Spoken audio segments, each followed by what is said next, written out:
Hello दोस्तों, विशिष्ट short hand channel पर आप सभी का बहुत बहुत स्वागत है। प्लीज़ चैनल को लाइक, सब्सक्राइब और शेयर करें ताकि नई नई डिक्टेशन आप सभी तक जल्दी जल्दी पहुंच सकें और जल्दी से जल्दी आप सिलेक्शन पा सकें। दिल्ली की आम आदमी पार्टी सरकार के शिक्षा मंत्री की केंद्रीय अन्वेषण ब्यूरो द्वारा पूछताछ के बाद गिरफ्तारी से खफा दिल्ली के मुख्यमंत्री सहित पार्टी के सभी नेता सीधे केंद्र सरकार और जांच एजेंसी पर सवालिया निशान लगाते दिखाई पड़ रहे हैं। कई नेता सीधे सीधे प्रधानमंत्री पर हमलावर दिखाई पड़ रहे हैं। इससे पहले दिल्ली सरकार के मंत्री सत्येंद्र जैन भी जेल में हैं और उनके पक्ष में भी यही नेता लामबंद दिखाई दिए थे। इन आरोपों प्रत्यारोपों के बीच जनता अक्सर पेशोपेश में पड़ जाती है कि आखिर कौन सच्चा और कौन झूठा है। हालांकि कथनी और करनी का फर्क आम आदमी पार्टी के नेताओं और कार्यकर्ताओं में कई बार देखा जा चुका है। और तो और अरविंद केजरीवाल जो कभी सादी चप्पल, सादा मफलर और सादी कार का दिखावा किया करते थे, ने राजसी ठाठ दिखाने शुरू कर दिए हैं। ऐसे में जनता को अपने विवेक का उपयोग करते हुए निर्णय करना चाहिए और नेताओं को भी जांच एजेंसियों की विश्वसनीयता पर बेवजह सवाल नहीं उठाना चाहिए। देश में गवाहों की सुरक्षा को लेकर लगातार सवाल खड़े हो रहे हैं। अक्सर देखा जाता है कि गवाह डर की वजह से अपने बयान बदल देते हैं, तो कई बार गवाहों की हत्या हो जाती है। हाल ही में प्रयागराज में 18 वर्ष पूर्व राजू पाल हत्याकांड के गवाह उमेश पाल की हत्या कर दी गई। ऐसे में गवाहों की सुरक्षा पर बहस फिर शुरू हो गई है। हालांकि उच्चतम न्यायालय समय समय पर गवाहों की सुरक्षा को लेकर कड़े नियम बनाता रहा है, लेकिन इसके बावजूद गवाहों की सुरक्षा सुनिश्चित नहीं हो पा रही है। अदालती प्रक्रिया पर भी सवाल खड़े हो रहे हैं कि जब मामले दशकों तक लंबित पड़े रहते हैं, तो सरकार कब तक गवाहों की सुरक्षा करती रहे। गवाहों के अपने बयान से पलट जाने की एक मुख्य वजह यह भी है कि उन्हें उचित सुरक्षा नहीं मिल पाती। इससे बचना है तो सभी राज्यों, केंद्र शासित प्रदेशों और सभी जिलों में संवेदनशील गवाहों के बयान दर्ज कराने हेतु विशेष परिसर बनाए जाएं। केंद्र सरकार वित्तीय एवं अन्य तरीकों से राज्यों की मदद करे और गवाह व आरोपी को मुकदमे की तारीख की समय आमने सामने न लाया जाए।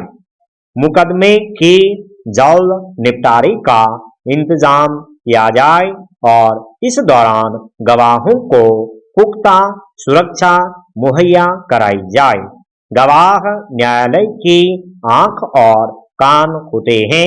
ज्यादातर अदालती फैसले गवाहियों के आधार पर ही होते हैं, लेकिन गवाह संरक्षण अधिनियम 2018 आने के बाद भी गवाहों की सुरक्षा में सुधार के पुख्ता इंतजाम नहीं दिख रहे हैं। वर्ष 1947 में देश को अंग्रेजों की गुलामी से मुक्ति मिली। देश को आजाद कराने में सभी जातियों और धर्मों के लोगों ने कुर्बानियां दी, लेकिन विडंबना यह थी कि कुछ महत्वाकांक्षी नेताओं की वजह से आजादी के साथ देश का बंटवारा भी हुआ। भारत और पाकिस्तान दो अलग अलग देश बन गए, जहां एक तरफ विश्व पटल पर भारत लोकतांत्रिक व्यवस्था अपनाते हुए आगे बढ़ता रहा, वहीं दूसरी तरफ पाकिस्तान कट्टरपंथ इस्लामी राष्ट्र बनने के राह पर चला।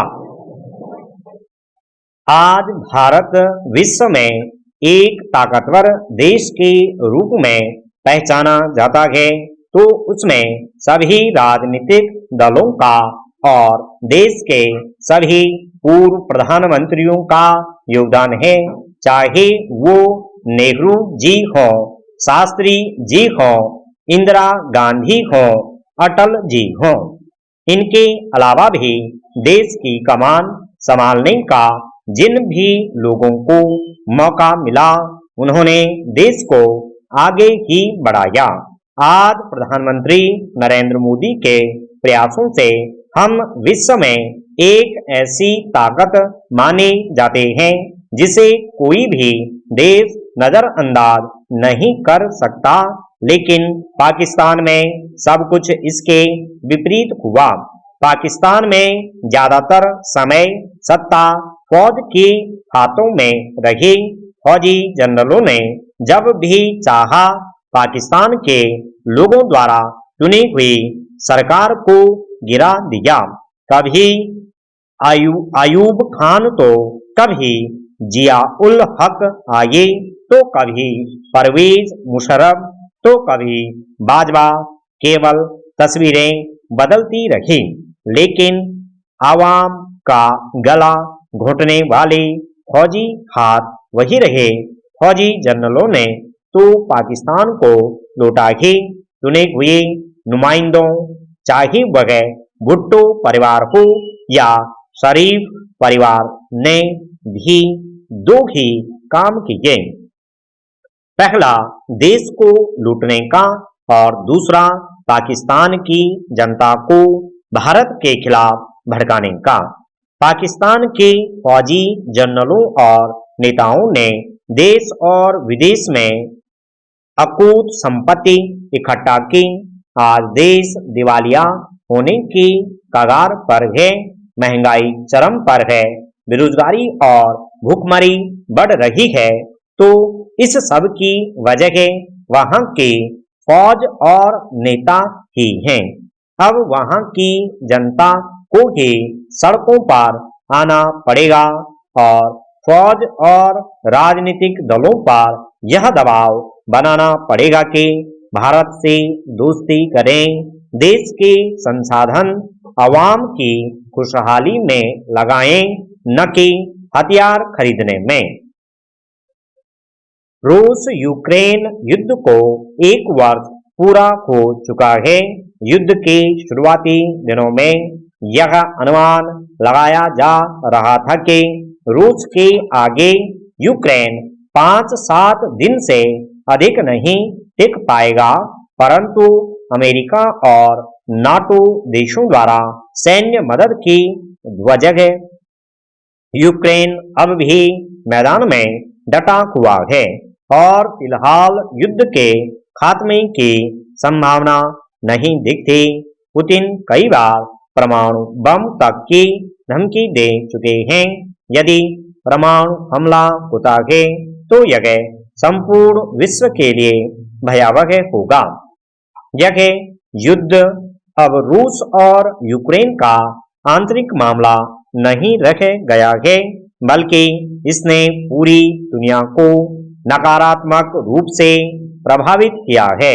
सेना और आम नागरिकों सहित लगभग 2 लाख से अधिक लोगों को अपनी जान से हाथ धोना पड़ा है। लाखों लोगों को विस्थापित होना पड़ा है। विद्यार्थी शिक्षा से वंचित हो रहे हैं और शिक्षा एवं स्वास्थ्य सेवाएं ध्वस्त हो रही हैं। मानवाधिकारों का हनन अपने चरम पर है। संपूर्ण विश्व को खाद्यान्न संकट का सामना करना पड़ रहा है। तेल, गैस और अन्य आवश्यक वस्तुओं की आपूर्ति नहीं होने से उनके मूल्य में बेतहाशा वृद्धि हो रही है। बातचीत से युद्ध को समाप्त करने के आसार कहीं दिखाई नहीं दे रहे हैं। भारत को रूस के साथ अपनी पुरानी मित्रता का लाभ उठाकर युद्ध को समाप्त करने की दिशा में पहल करनी चाहिए।